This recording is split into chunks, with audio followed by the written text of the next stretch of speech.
purusham na mokshavadim va na chanyam vineham varesharapiha.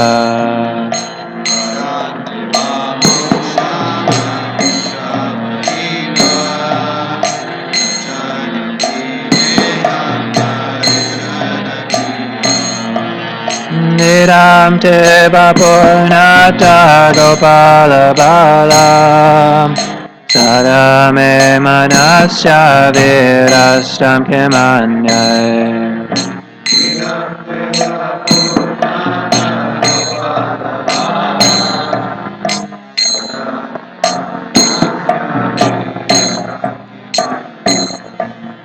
Niram te mukam bhojam ajantanilai vitam kuntalai snigdharaktaischa gopya.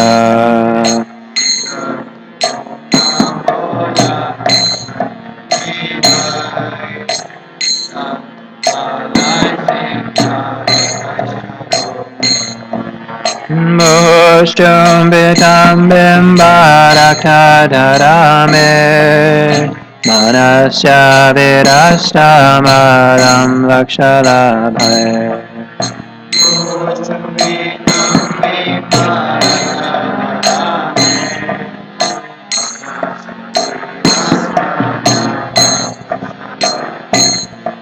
Namo Deva Damodara Ananta Vishnu Prasida Prabho Tukka Jalabhi Magnam.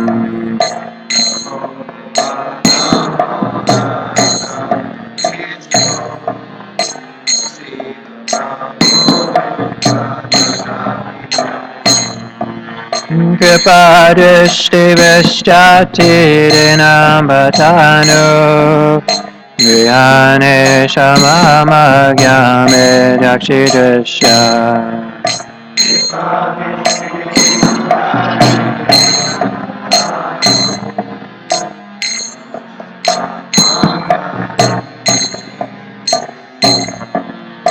Kuveratmajo Padha Mujayvayadvat Ayamochito Bhakti Bhajo Krito Cha.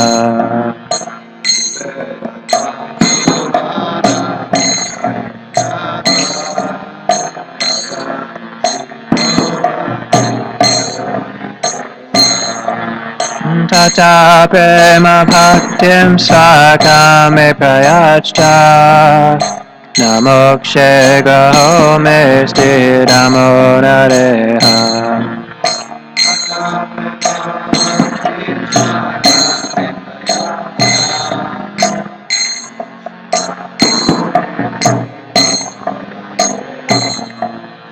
Namaste studamne spuradiptidamne Variyodharayata vishvasyadamne.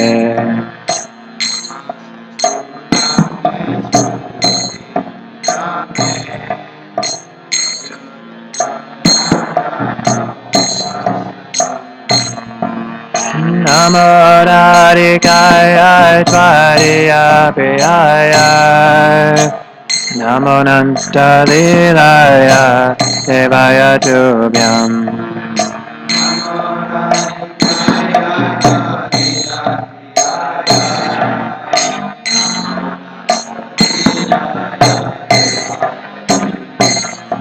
Namo Radhikaya Tvariya Priyaya Namo Nanta Lilaya Devaya Tubhyam.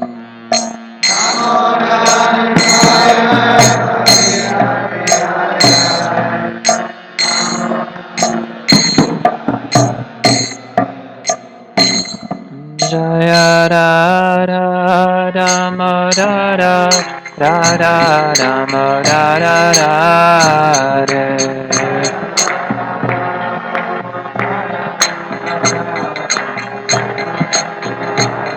Jaya Radha Damodara Radha Damodara Radhe.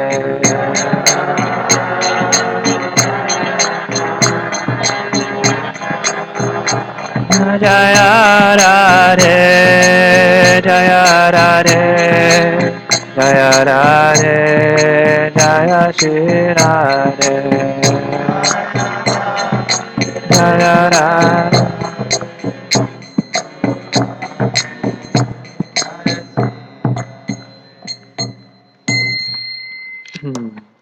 To the Supreme Controller who possesses an eternal form of blissful knowledge, whose glistening earrings swing to and fro, who manifested himself in Gokula, who stole the butter that the gopis kept hanging from the rafters of their storerooms, and who then quickly jumped up and ran in retreat in fear of Mother Yashoda, but was ultimately caught.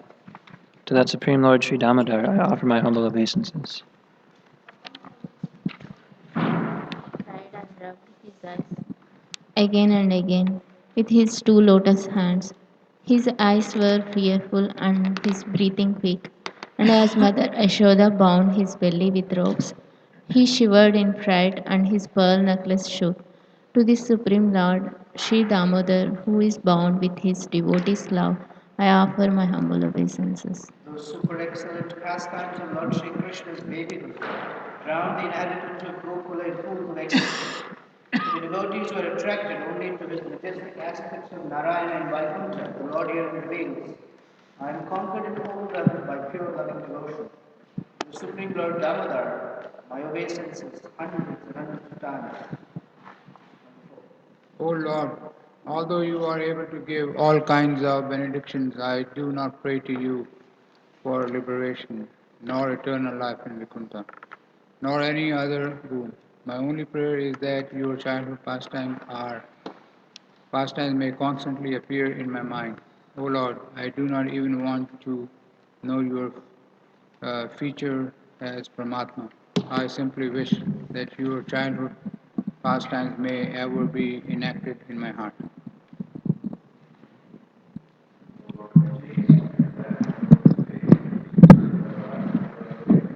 Have become reddened like bimba fruit due to Mother Yashoda's kisses.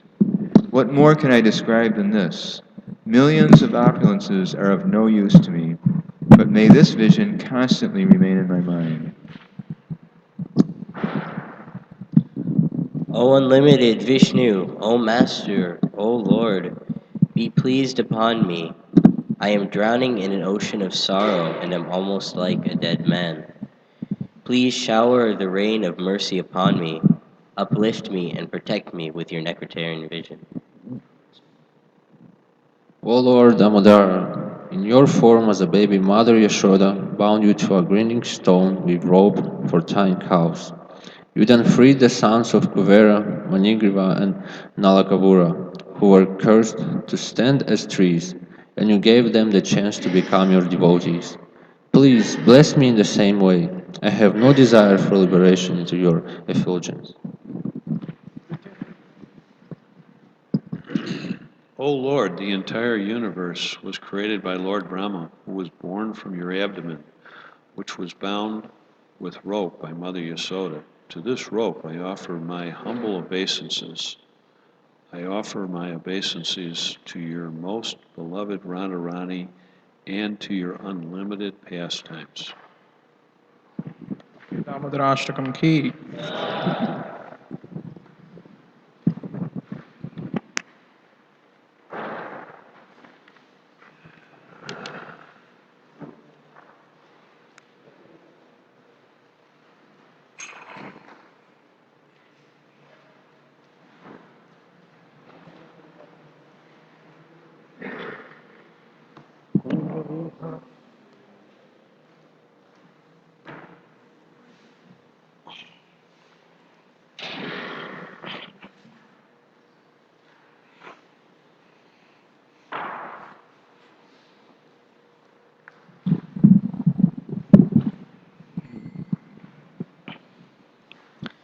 जय राधा माधव कुंज बिहारी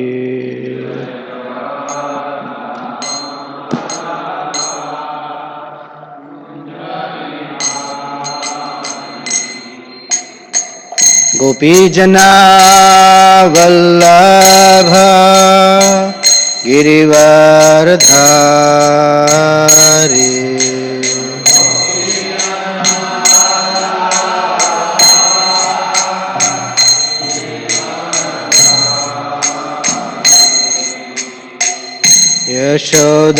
यशोदानन्दन व्रजजनरञ्जन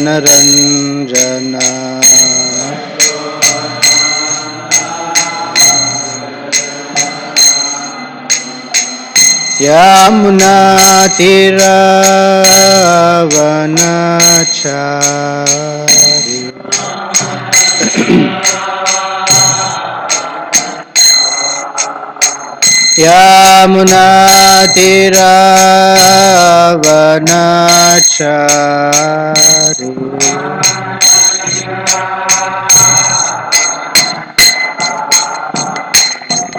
जय राधमाधवा कुञ्ज विहारी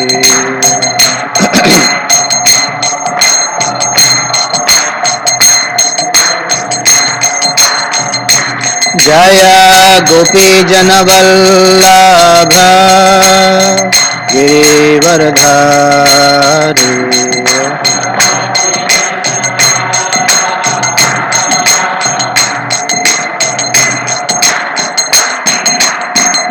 यशोदानन्दन व्रज जनरञ्जन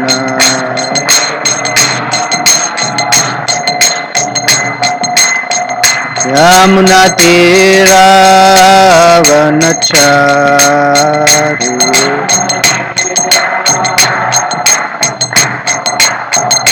जय राधमाधव कुञ्ज विहारी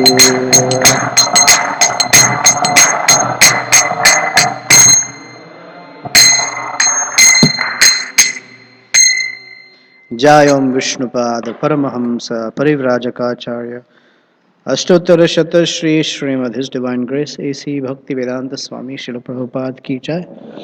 अनंत कोटि वैष्णव वृंद की जय। ग्रंथराज श्रीमद् भागवतम की जय।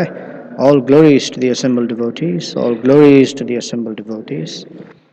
All glories to Shri Shri Guru and Gauranga. Om Namo Bhagavate Vasudevaya.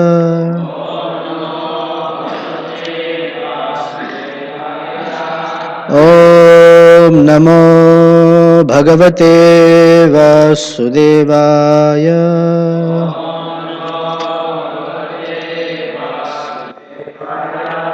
Om Namo Bhagavate Vasudevaya.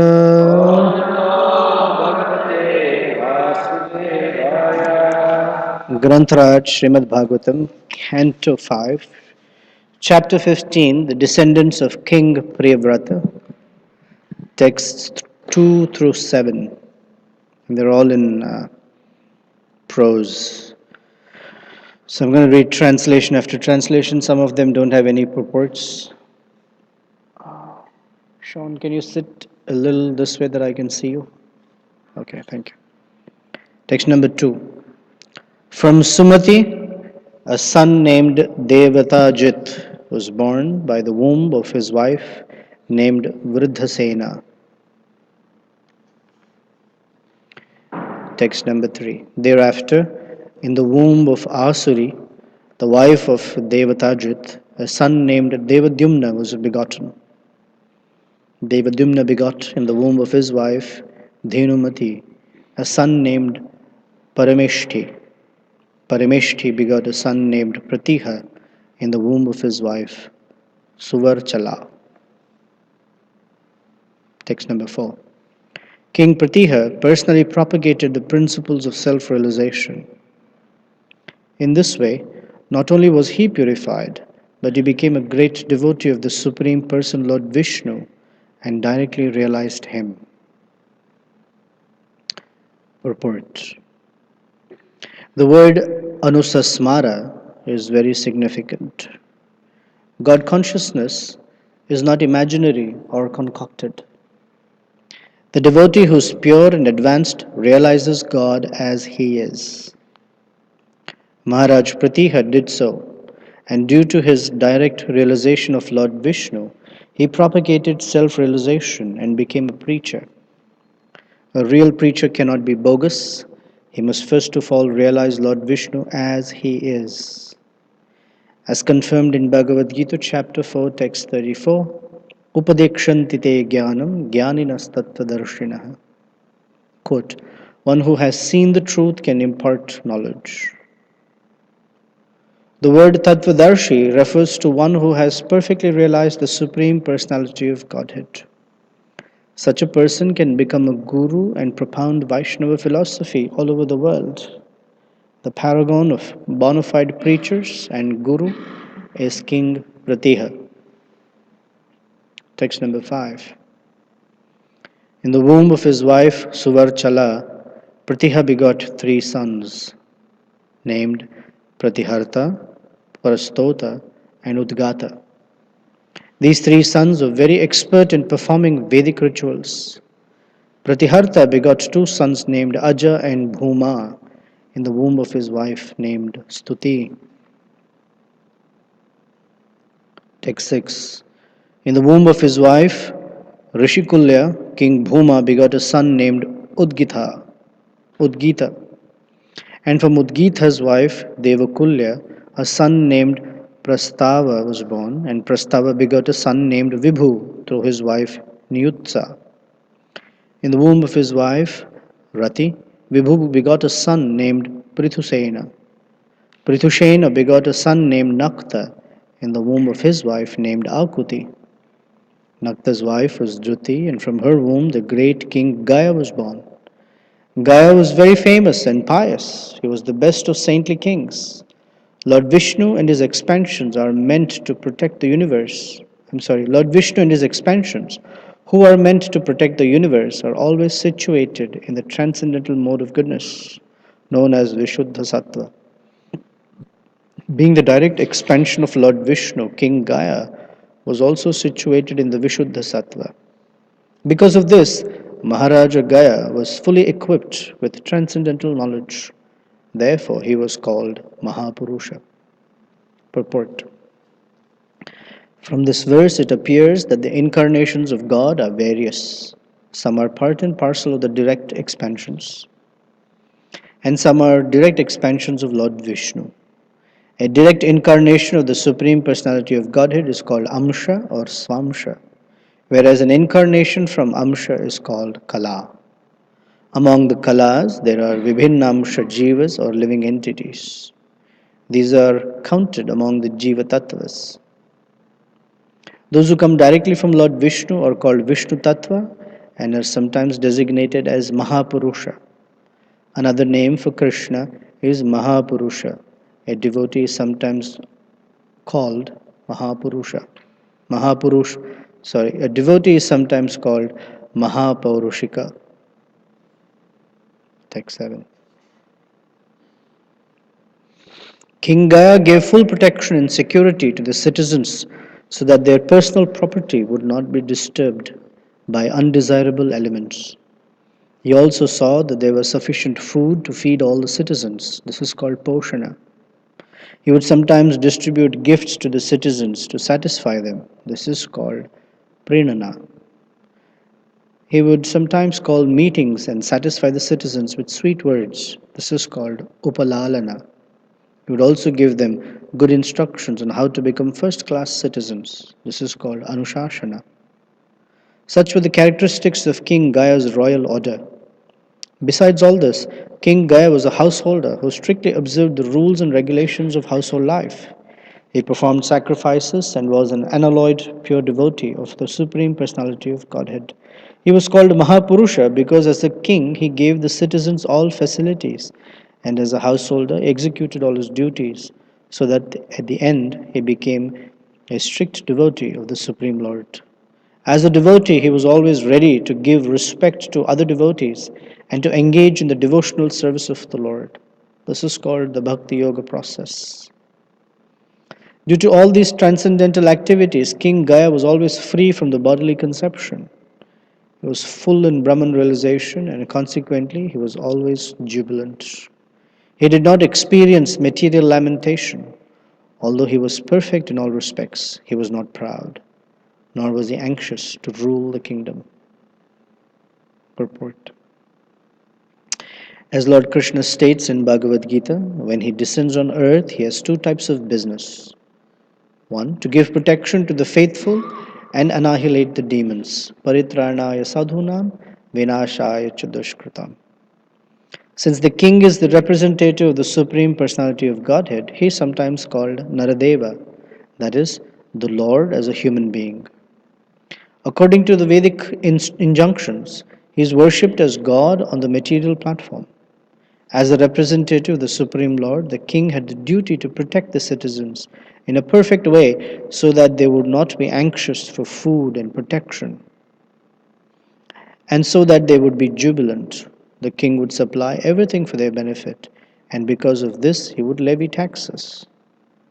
If the king or government otherwise levies taxes on the citizens, he becomes responsible for the sinful activities of the citizens. In Kali Yuga, monarchy is abolished because the kings themselves are subjected to the influence of Kali Yuga. It is understood from Ramayana that when Bibhishana became friends with Lord Ramachandra, he promised that if by chance or will he broke the laws of friendship with Lord Ramachandra, he would become a Brahmana or a king in Kali Yuga. So it's not something great. In this age, as Bibhishana indicated, both Brahmanas and kings are in a wretched condition. Actually, there are no kings or Brahmanas in this age, and due to their absence, the whole world is in a chaotic condition and is always in distress. Compared to present standards, Maharaj Gaya was a true representative of Lord Vishnu. Therefore, he was known as Mahapurusha. Om Ajnanatimirandhasya Jnananjana Salakaya Chakshur Unmilitam Yena Tasmai Shri Gurave Namaha Shri Chaitanya Manobhishtam Sthapitam Yena Bhutale Swayam Rupa Kadamahyam Dadati Swapadantikam Vancha Kalpatarubhyascha Kripa Sindhubhya Evacha Patitanam Pavanebhyo Vaishnavebhyo Namo Namaha Jai Shri Krishna Chaitanya Prabhu Nityananda Shri Advaita Gadadhar Shivasari Gaura Bhakta Vrinda Hare Krishna Krishna Krishna Hare Hare Hare Rama Rama Rama Hare Hare.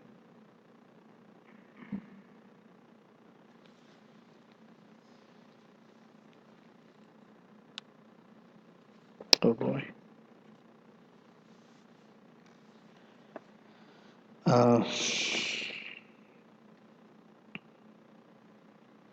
This chapter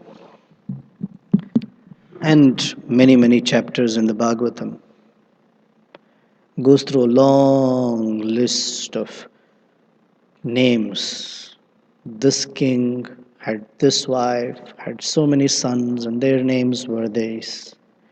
Then they had sons, and their names were these. And then they had their sons, and their names were these. And it's like, why are we talking about all these persons here?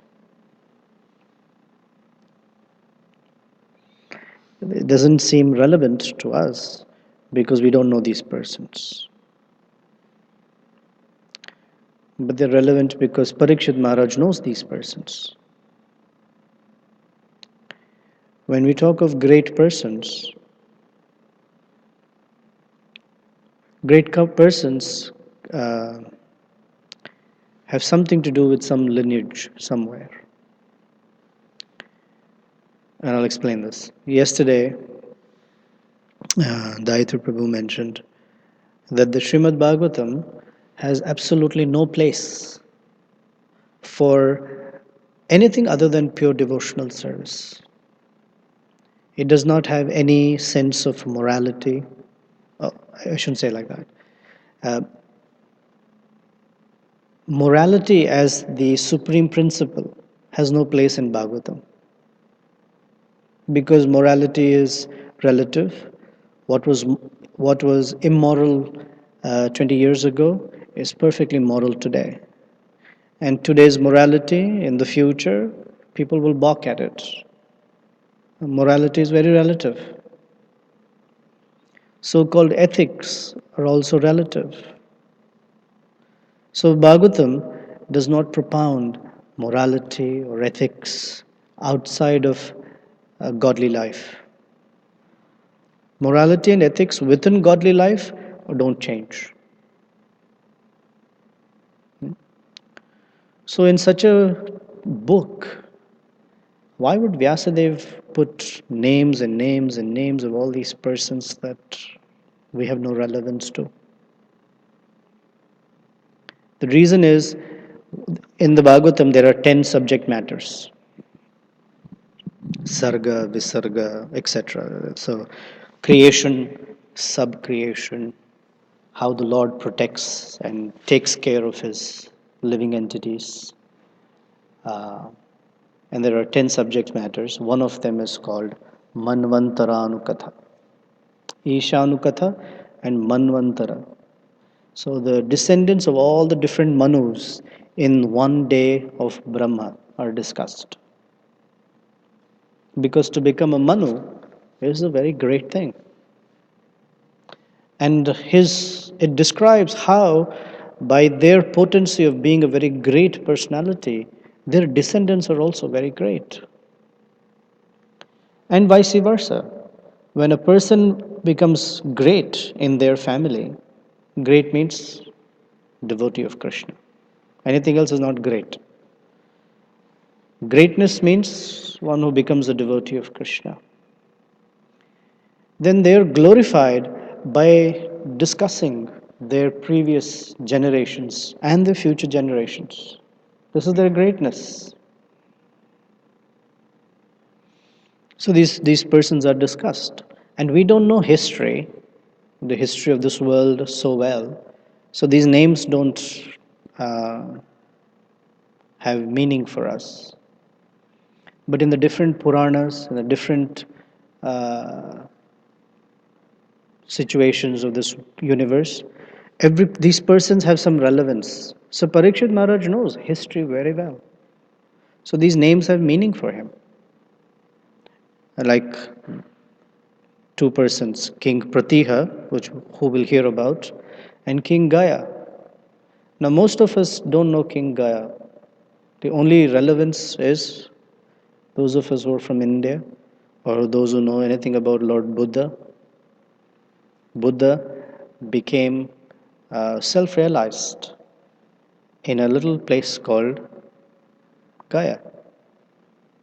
Lord Chaitanya got initiated by Srila Ishwara Puri in a place called Gaya. So why did that place have the name Gaya?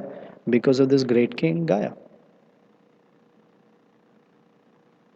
Like that. So there's this historical, we don't know about Pratiha, we don't know about Tara names of all these persons, but there is some historical relevance. And Prabhupada gives, because Vyasadeva has put it there. And the other day I was wondering, boy, Parikshit Maharaj has been cursed to die in 7 days. So he wants to know the most important things. And here, chapter after chapter, such and such husband, such and such wife, so many sons. So another son, another sons, so many wives. What is all this? And Parikshit Maharaj could say, I have only 7 days. And get to the philosophy. Tell me quickly. No, he is listening. And Shukadeva Goswami, who also understands that there is no use getting into husband, wife, children's names, long list. There must be some relevance. Relevance is this, that the Manus and their descendants are very great persons. And it's nice to hear the names of different persons who became um, self-realized. And once in a while, there's an incarnation of the Lord who appears in that particular lineage. So King Pratiha is described that he became self-realized and he propagated Vedic teachings. And Prabhupada cautions us, first of all, one must realize Vishnu as he is before he can propagate those teachings. And he quotes the verse, Upadekshanti te jnanam jnaninas tattvadarshinaha. The word tattvadarshi means one who has seen the truth. Now, literally speaking, seen the truth means has seen Lord Krishna. In the 9th chapter, Krishna describes, right in the beginning, that for one who has this king of all knowledge, Rajavidya, and who has understood the king of all confidential truths, for such a person, they have direct perception of the Lord. Pratyaksha dharma. And true to that, in the Bhagavatam so far, the Lord appeared to Narada Muni, he appeared to Dhruva Maharaj within 6 months. He appeared in front of Aditi, and she only performed a very, very intense vrata for 12 days. It's called Payovrata. She only drank milk for 12 days. Of course, she observed other things too. And the Lord appeared. Like that, in different ways, the Lord appears. Tattva Darshana. And the single most important aspect of that Tattva Darsha is that another Tattva Darshi has to describe it. This is how the Lord looks. These are his features. These are his characteristics. This is his name, Nama, Rupa, Guna, Lila. And when the receiver accepts it with an open, grateful heart, they also see the Lord face to face.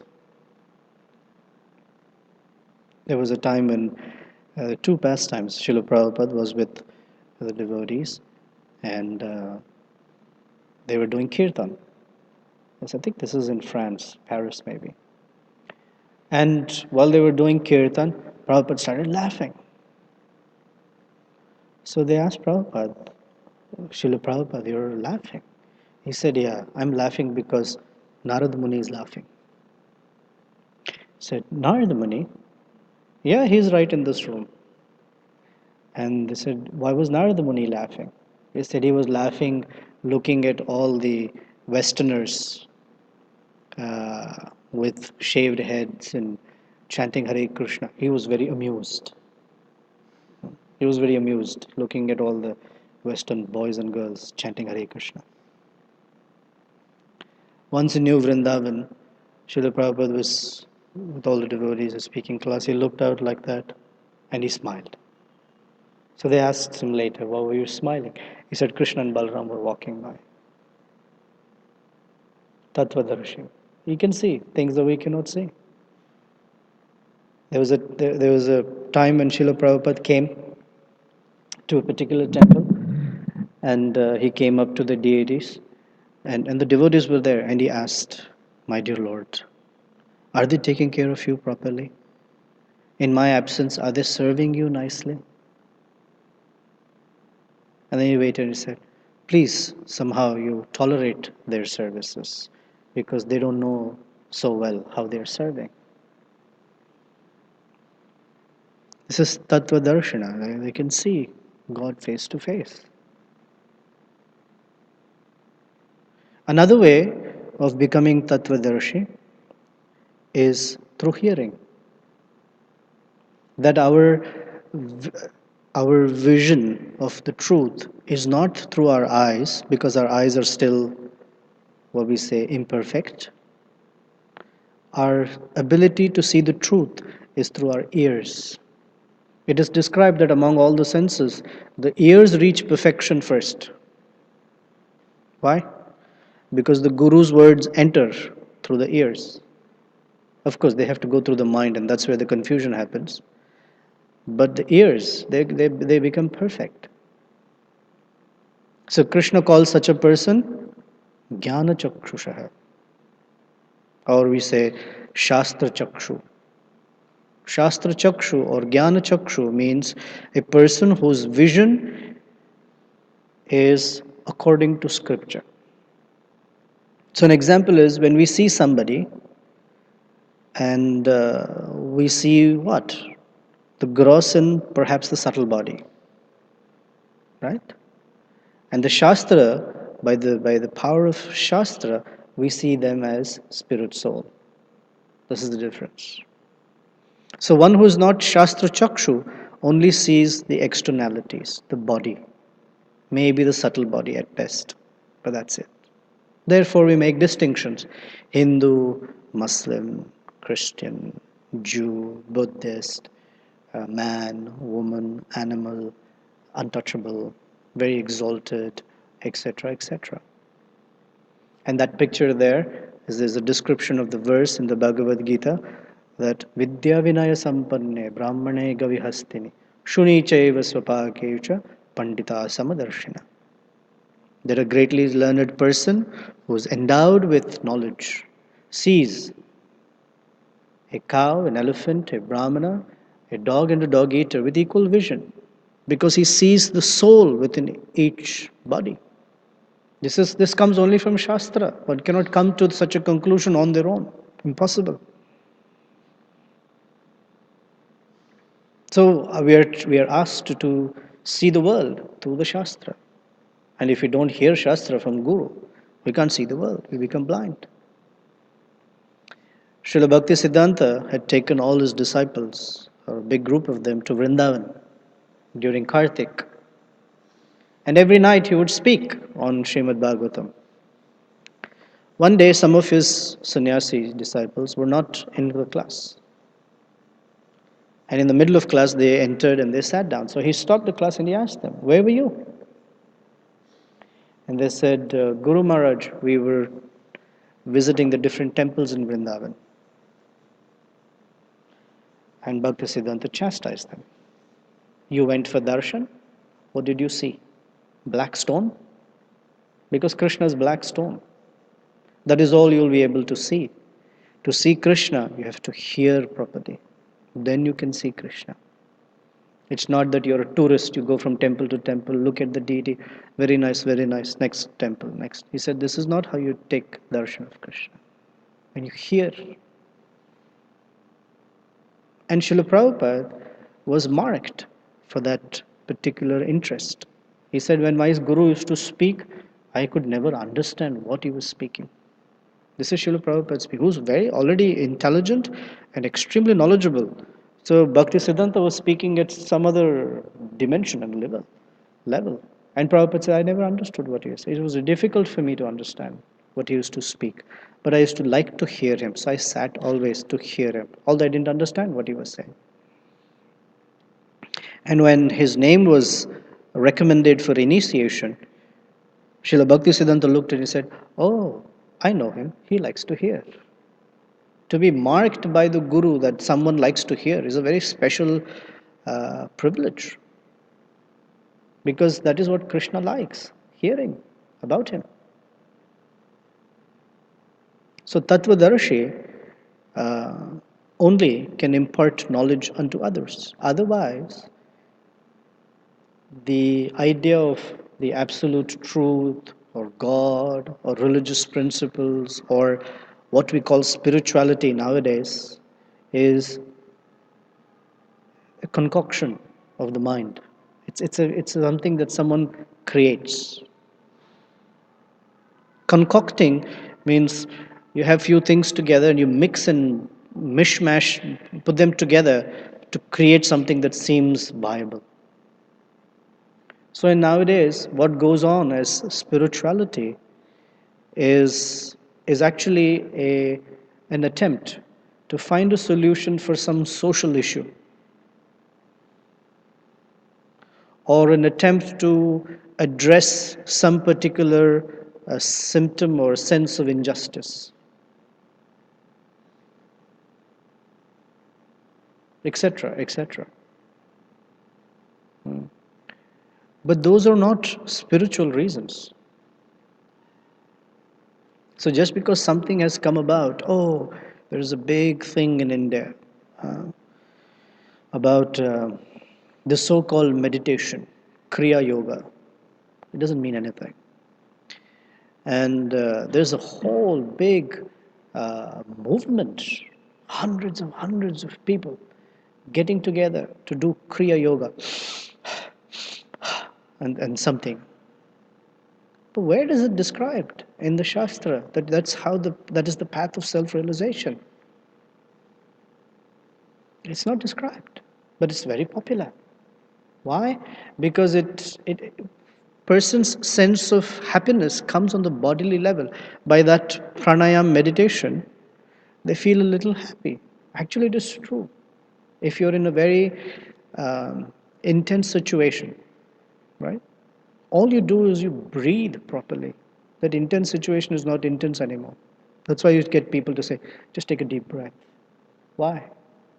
Because in the situation of, I guess, whatever is an intense situation, if you notice, our breathing stops or slows down, people are completely wired up and they speak faster than they can think, they speak faster than they can breathe, and with that reduction in oxygen in the body, the carbon dioxide increase, the mind goes, it's an imbalance of air. You just tell them, deep breathe. And that breath of oxygen balances the air. And they're like, oh yeah, it's really not so bad after all. But this is not spiritual. It's got nothing to do with spirituality. So you teach people little breathing exercises, whatever they do. I feel so good. This is nice. My mind is calm. Hare, this is not spirituality. But this is very popular. There's another big movement about yoga. Hundreds of people. Every morning they gather to watch this Baba Swamiji to do yoga. And he knows how to keep the crowd. He brings Bollywood actresses on stage and they do yoga for everyone. I'm like, very nice. What is this? This is not spirituality. So Tattvadarshi, and it's not like yoga has no place in it. Don't get me wrong. Yajnavalkya has taught Hatha Yoga. But you can't pick little of this, little of that, little of this, and little of that and put together a whole religious system. It doesn't work like that. It has to be authorized on the basis of the Vedas. And the Vedas say, Kalau tad hari kirtanat. How can you change it? You cannot say Satya Yuga meditation should be done in Kali Yuga. It's not possible. So King Pratiha was able to propagate Vedic principles. So here Prabhupada says, such a person can become a guru. Which person? One who has perfectly realized the Supreme Personality of Godhead. Such a person can become a guru and propound Vaishnava philosophy all over the world. So to realize the absolute truth, like we said, directly perceive or understand on the basis of scripture. Both are seeing the Lord. Hearing about and seeing are non-different. Or speaking about Shravanam Kirtanam Vishnu Smaranam. And the word used, Prabhupada says, the word Anusasmara. Anusasmara means remember. Here Prabhupada uses perfectly understood and always remembered. The first step is perfectly understood. To understand, you have to hear. So the Mundaka Upanishad gives us qualification of a guru. Tasmad gurum prapadyeta jigyasu shreya uttamam shabde pare cha nishnatam brahmani upassamashrayam. Very important words. Shabde. Shabde means on the basis of Shabda. Shabda means you have to hear the sound. If a guru doesn't speak, you can't hear the Vedic literature. Shabde parecha nishnatam. Nishnatam means one has completely bathed himself in the teachings of the guru. Therefore, a student or a graduate from Gurukula is called Snataka. Snataka means he's bathed and cleaned. He's bathed and clean. Someone told Srila Prabhupada, Swamiji, they're accusing us that we are all brainwashed by you. And at the time there was this anti-brainwashing movement. They would kidnap the devotees and take them to deprogrammers. And the deprogrammers would try to deprogram the devotees. So it came to Prabhupada, and Prabhupada was told, they're accusing that you have brainwashed these young boys and girls. And Prabhupada said, So what is wrong? Their brains are so dirty. We have to wash them. He was totally unapologetic. Well, what's wrong? Their brains are really dirty. So shabde pare chanishnatam. One has to bathe one's consciousness, one's intellect in the words of the Guru, in the service of the Guru. Brahmani upashramasrayam, and must be situated on the spiritual platform himself. Otherwise, you cannot become Guru. So we might say, then there's a whole difficulty. How do I know? Right? How do I know? How do I know who can be Guru? Here's the problem. We cannot be on the material platform and look at someone in the spiritual platform and say, I don't think they're Guru. You can't say. It takes one to know one. So to be able to understand another person's qualification, one has to be on the same platform. So the first order of business is first become self-realized before looking at others as to where they are. A self-realized person can know. Other than that, we cannot know.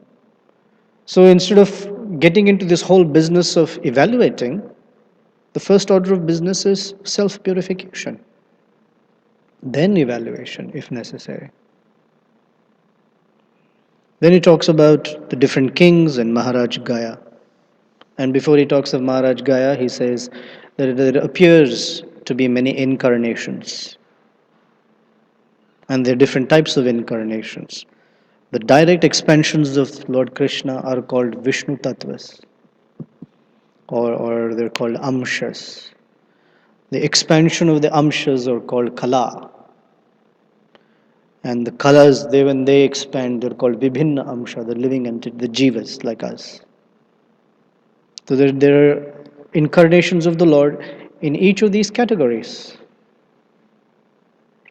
And they appear in different times, in different circumstances. And primarily their function is paritranaya sadhunam, vinashaya cha dushkritam. They appear for giving their association to the devotees and to further purify the devotees. Paritranaya. And vinashaya cha dushkritam. There are different ways in which you can annihilate the miscreants. One way is to finish them. Another way is to transform them. In Kali Yuga, the reason that the miscreants are not annihilated is the why are miscreants not annihilated? That is correct. Then the world would be empty. There wouldn't be anyone left.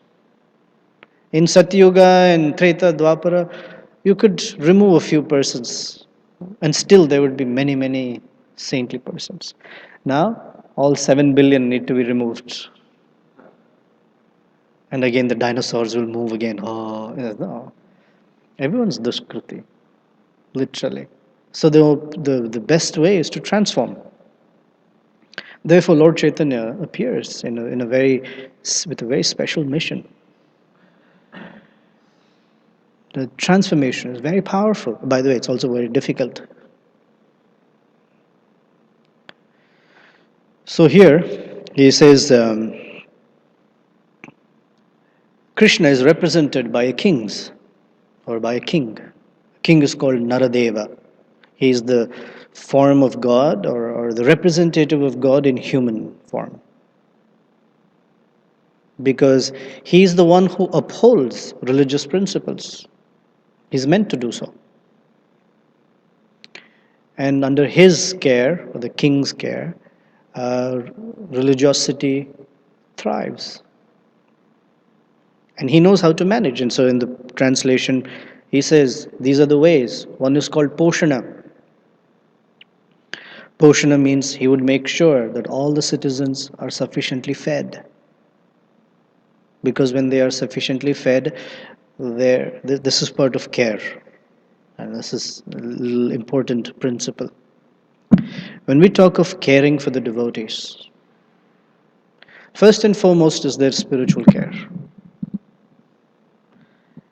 But along with the spiritual care, there's also the physical and the emotional care as well.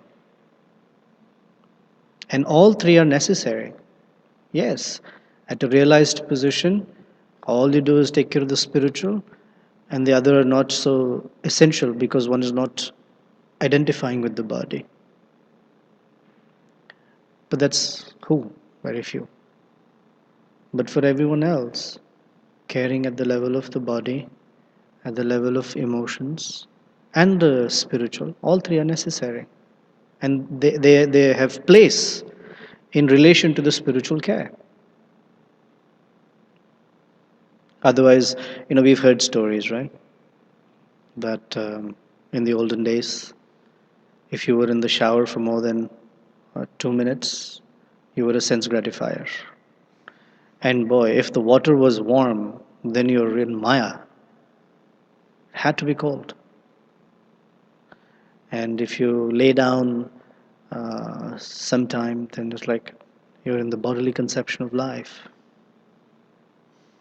etc., etc., which are all truths.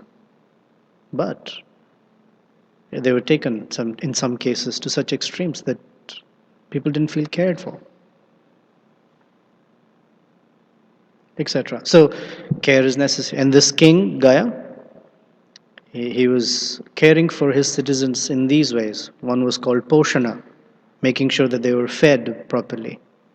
Another was called Prenana. Prenana means to give them gifts and satisfy them. Exchanges. It makes a person feels acknowledged, present, and that we know that you're there. Otherwise, it's quite often it's possible that even in this small community, we often get so busy in what we have to do and so caught up in all the things that we have to accomplish in the day for Krishna that we forget the small gestures of saying Haribol to each other or acknowledging each other's presence, whether in the same room or at the same table.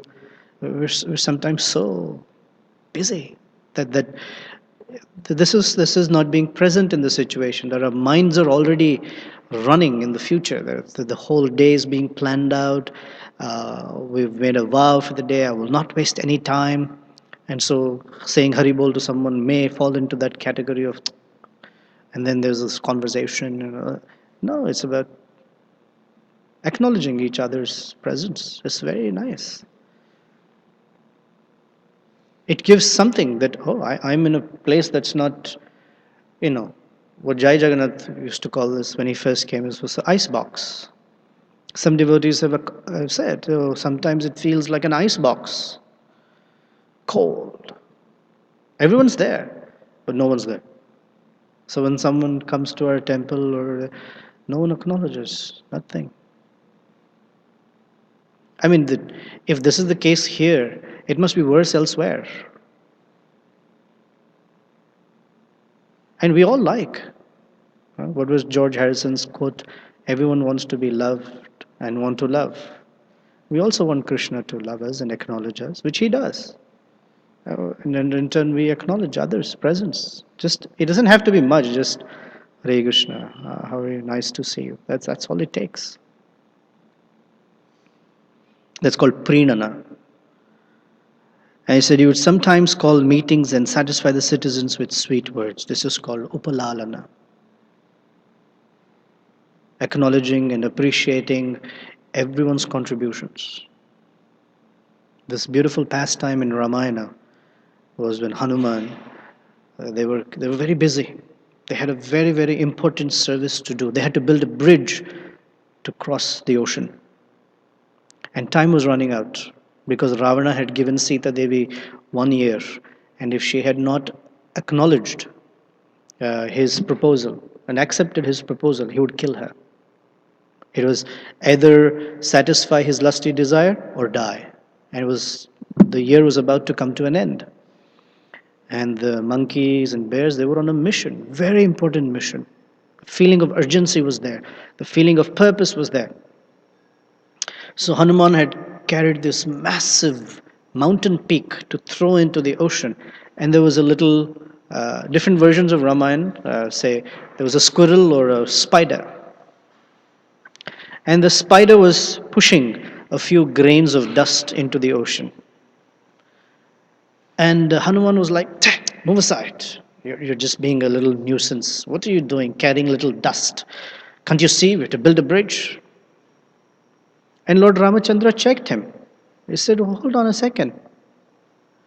Your capacity is this much, you're carrying a mountain peak. The spider's capacity is this much, he's carrying a few grains of dust. As far as I'm concerned, both of you are working at full capacity, and his service is equal to yours. So we have, here I come, I have these services, set aside, I'm focused.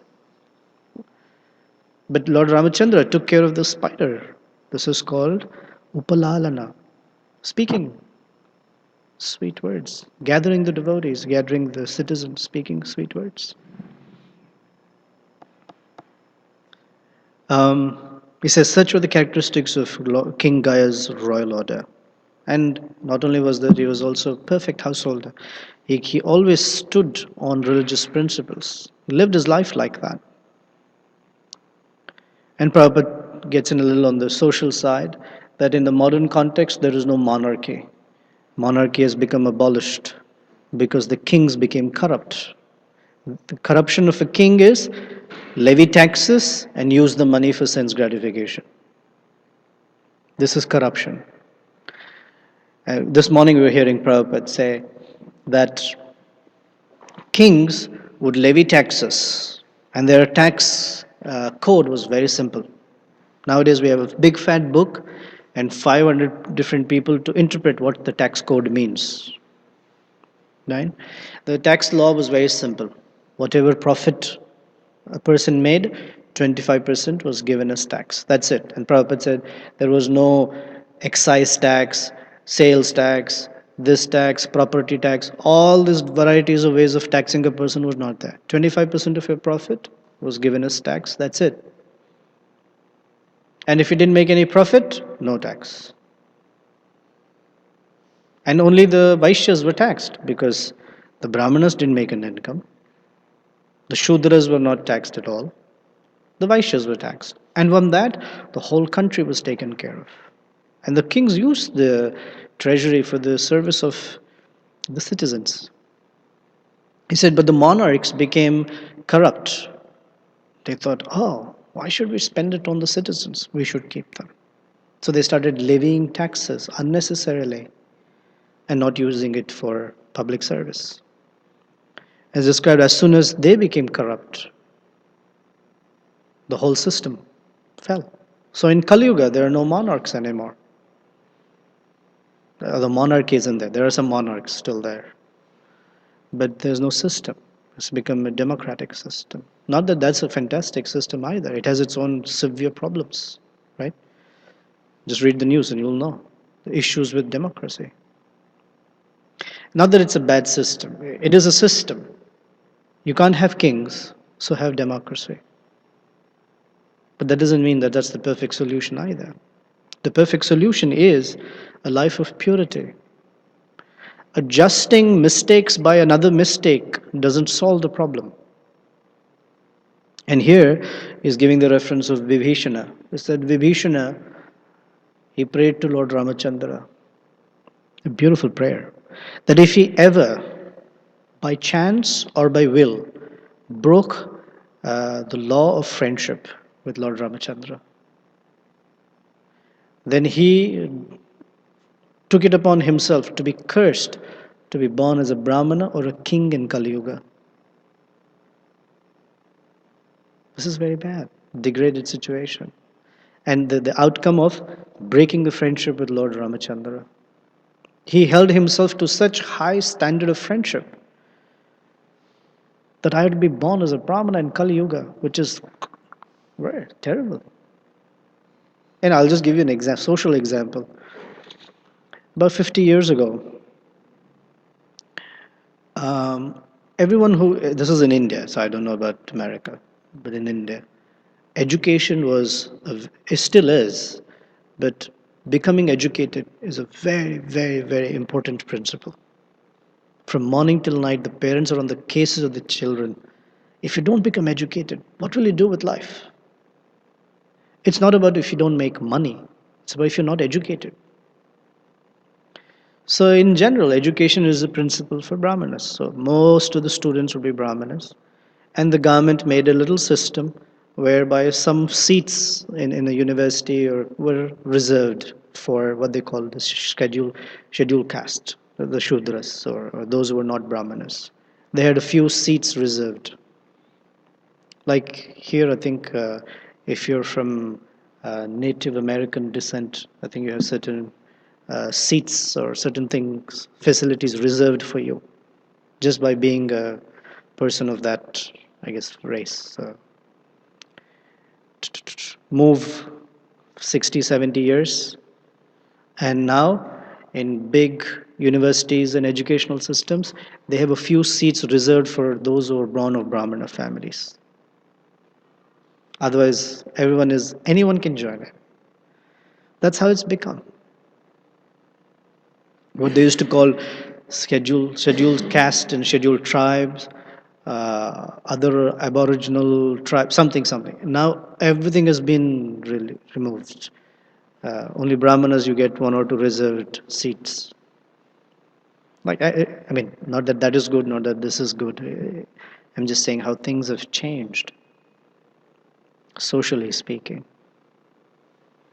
And being a Brahmana or a king in Kali Yuga is painful because they don't follow any of those principles.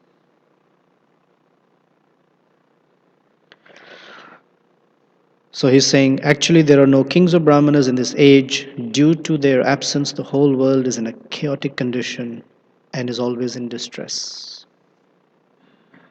So Prabhupada is telling us why the world is in a chaotic situation. No leadership. No leadership from the Brahmanas and no Kshatriyas, real Kshatriyas to manage it. So it's like a body that has no head and no arms. So can't do much. Because the Brahmanas are the visionaries. They see, they think about what is necessary for the society. So what happens when someone has a body? Of course, you can't live. But assuming a social body that has no head and hands, the only two working things are stomach and the legs. And the legs do most of the work then. The legs do the activity of the hands. They have to grab something. The legs will grab something. And they cannot walk in any direction because there's no vision. They just walk anywhere and everywhere. What happens? They walk into something. It's like a social body without any head or arms. Okay, any comments or questions? Jitendra Prabhu. We're just talking social situation, how it is and why Maharaj Gaya is such a great king. Sure, you were saying Srila Prabhupada was, could see things we couldn't see. He was in Los Angeles, and he went on a morning walk with the devotees, and the devotees said, the deities look very, very beautiful today, Srila Prabhupada. And he says, yes, this is what I'm afraid of. When I leave, standard will go down. Another thing is, as far as education, Srila Prabhupada was in Mayapur, and the devotee brought him the Minister of Education for West Bengal. And the man came in the room, and Prabhupada said to him, he said, so you think so? You think you're the Minister of Education. So I just thought that was kind of relevant to what you were saying. Thank you. Hare Krishna. Anything else? Siddharth. Hare Krishna. Prabhu, thanks a lot for the lecture. So, we hear and accept how Prabhupada had a transcendental vision. And similarly, many devotees, we, especially if it's a guru, we accept them as representatives of God. Sometimes there are instances where they should have known something, but they did not know something. Uh, how do we understand that situation? Should we take it as an opportunity for us to serve?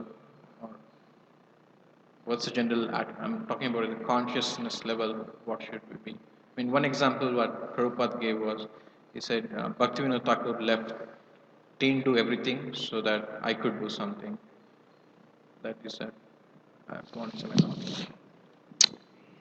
First of all, before uh, before our consciousness um, can grasp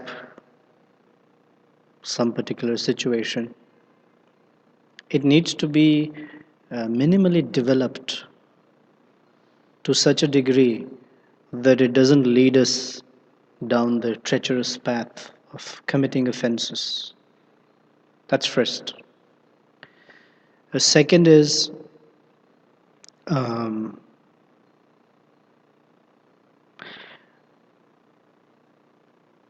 just out of habit, we have a tendency to reduce everyone to the bodily platform. It's just there because our consciousness is such, right? It is so um, steeped in the bodily conception, and in the bodily conception, one of the things we carry is a wrong definition of perfection. If you ask someone what is perfection, depending upon their bodily conception, they'll give you a definition of perfection that is usually not perfect.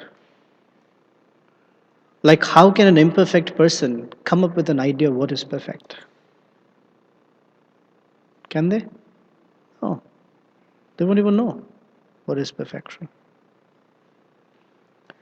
So then we tend to evaluate on the basis of our understanding of perfection someone else.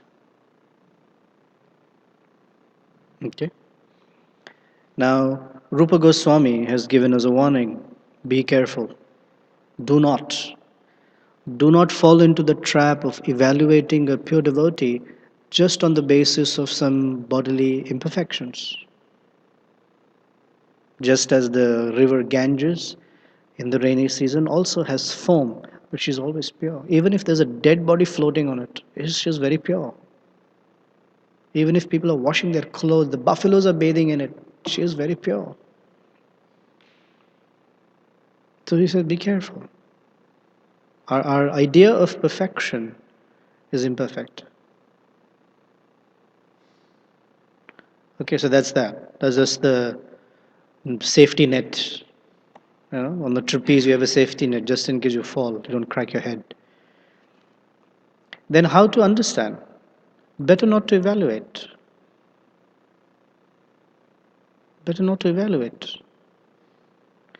The best thing to do is figure out why did Krishna put me in this situation? What can I learn from it? Krishna is very tricky. He can address something in us directly or indirectly. And when it's indirect, we don't get. When it is direct, we don't get it. So when it's indirect, we're hardly in the neighborhood of it. So why did Krishna put me in this situation? What does he want me to learn? And what he wants us to learn is where our consciousness goes in that situation. And that's where Krishna is indicating, hey, you're evaluating. Be careful.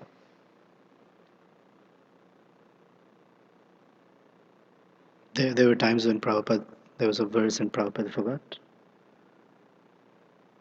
Oh, it's not like, he forgot a shloka. Oh, he was not Tattvadarshi anymore. Let me go look for someone who cannot forget a shloka. This is not like that. Sometimes there are apparent mistakes. But that's just apparent because that's how we see things. You understand? Lord Shiva is considered such a perfect person. I have the apparent mistakes. Oh, no, he's a perfect person. They are acting according to Krishna's orchestrations. Parikshit Maharaj put a snake around someone's neck. What's that? No, he's considered Mahabhagavata. Apparent mistakes are there.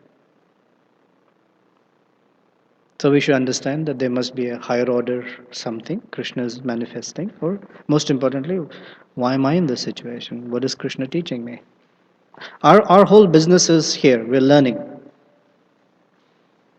What is it that I can learn from? Let me not figure out about others and fix them. What is it that I can learn? Is that okay? Okay. Gokulananda Prabhu, you want to add something to this comment? Or you have a question?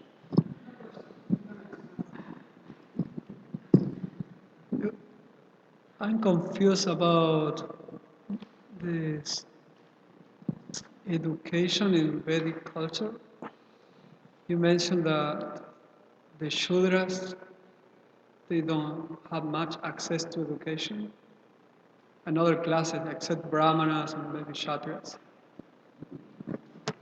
So since Vedic culture is very high, the highest society we can conceive, we're supposed to be like that. I I had doubts that how that culture will exclude members of society from receiving education. So I would like you to expand, because I don't think it will be exactly like that. They may have different type of knowledge to different members of society, because otherwise they will create thief and rogues. Oh, thank you. When we talk of knowledge, particularly we're talking about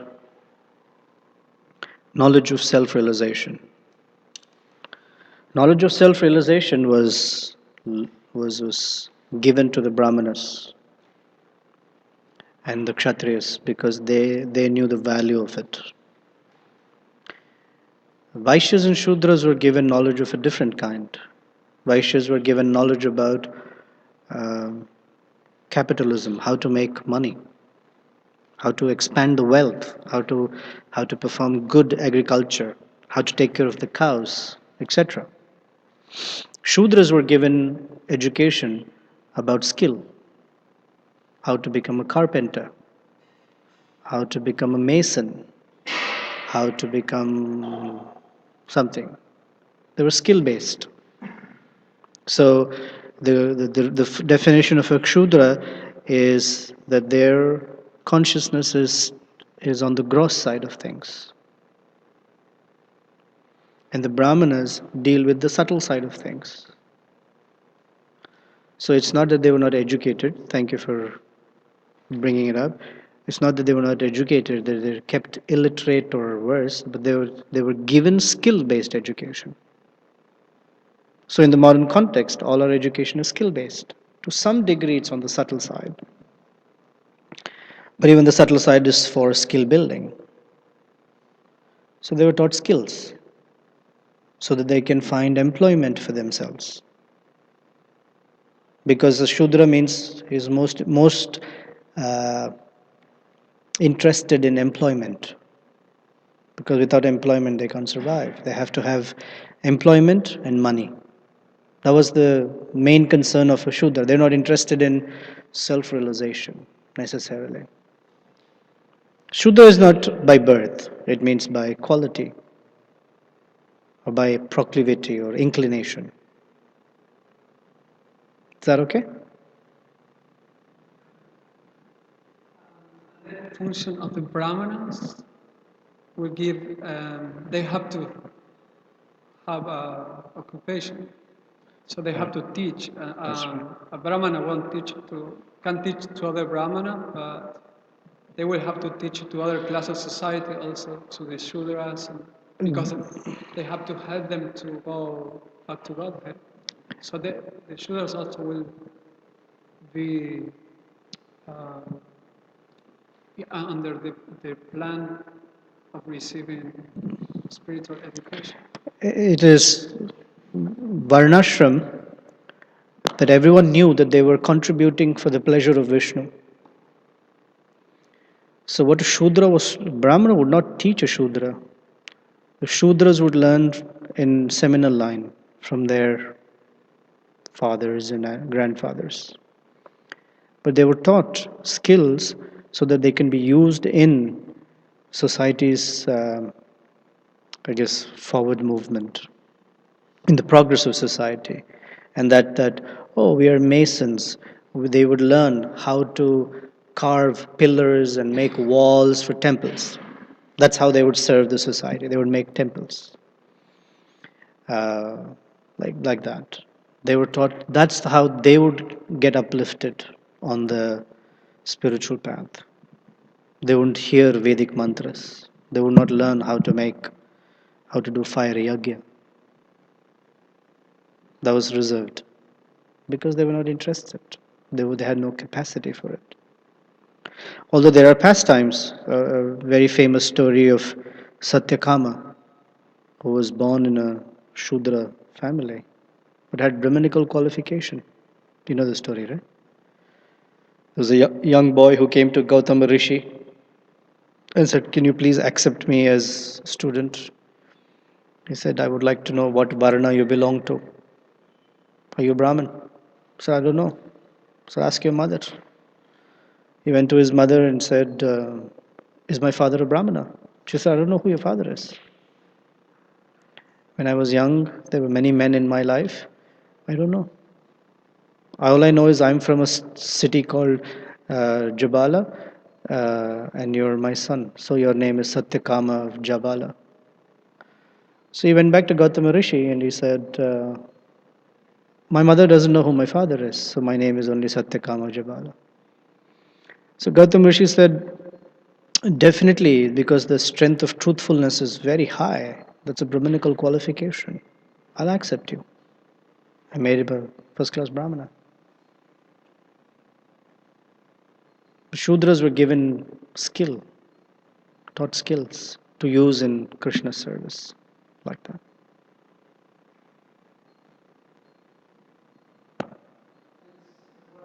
Sure.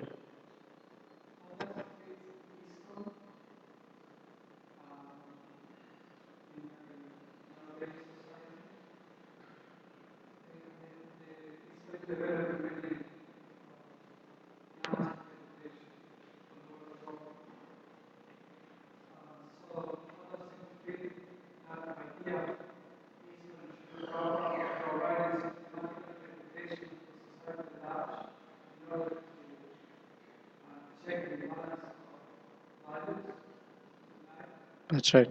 The first purpose of ISKCON.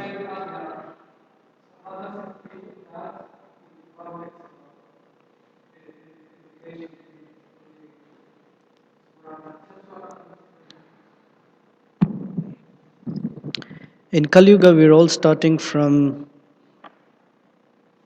what we say Shudra platform because the interests of life are very different. They're not into self-realization. So when we have plans for education, we also know that not everyone is going to go through it. And even if everyone you put through it, it's not everyone's going to get educated per se.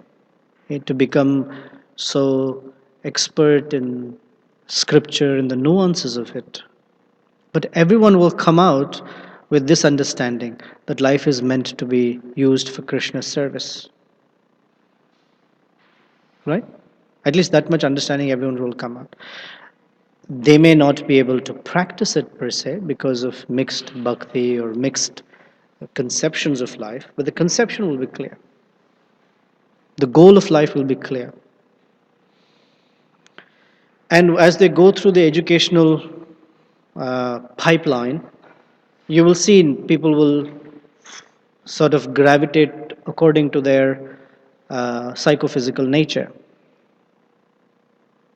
in the beginning. And from there on, by purification of chanting of the holy name, they will move from that condition to a higher condition.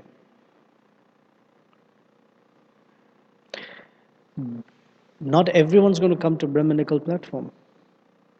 Prabhupada said we are trying to create a society with first class brahmanas. That doesn't mean everyone will be Brahmana, but that everyone understands Brahmanical life, everyone understands Brahmanical principles, and will serve Krishna according to their capacity and nature. So education program is necessary.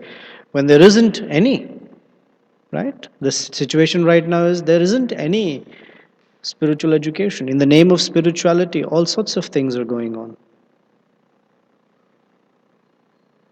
So you need a massive education movement. Therefore, we're called that we're not a religious movement, we're an educational movement to educate everyone in and the principles of life is meant for self-realization, to service to Krishna. However that service may manifest. I mean, even here, some people like studying. Some people like studying, but it's not necessarily that they grasp everything. They study, we are meant to study more for relationship with Prabhupada. And from there, prakashante mahatmana, things will get revealed. But education is necessary in that sense. That because right now everyone's sense of education is on that level, the fourth level, skill building. Expert computer programmer, expert artist, expert carpenter, expert mason, expert architect, whatever is there. The Brahminical knowledge is about Krishna. So education is necessary. It's important. At least there is a goal to life. The Shudras knew there was some goal. They may not follow it, but there was some goal. They had an occupation that fit, knowingly or unknowingly, it fit into the higher principle of God consciousness in a pure varnashram system. And in the case of now, we're not following what's called Asuri Varnashram. This is Daivi Varnashram. Daivi Varnashram is anyone can do any service for Krishna beyond Varna. There's a picture of Prabhupada in Mayapur, and in the background, there's His Holiness Jayapataka Swami, who was a sannyasi, plowing the field for Krishna. So it's a change in Varna, but that's okay for Krishna. Big topic, very big topic, complicated topic too. It's not easy. And I don't have all the nuances down to the wire that I can speak expertly about. But it's just what little understanding that I have. Is that okay? Would you accept it? It's a complicated subject. And persons like you who are interested in education, it's important to think about these things. So you know what's the value of it. Why we're doing what we're doing. I think because, for example, the government here, they want people to work. Yeah. They need, so therefore they're teaching skills. That's right. Because they value economic development. So we value Self-realization. So therefore, but they are more effective in Yeah, because achieving their goal. because the audience is such. Audience is such. They know that through education they can achieve their goal. Only through education. So therefore they have systematic. I think it's the same that Prabhupada. We are quite new as a society. Yeah. Okay, thank you very much. Srila Prabhupada ki jai, Srimad Bhagavatam ki jai.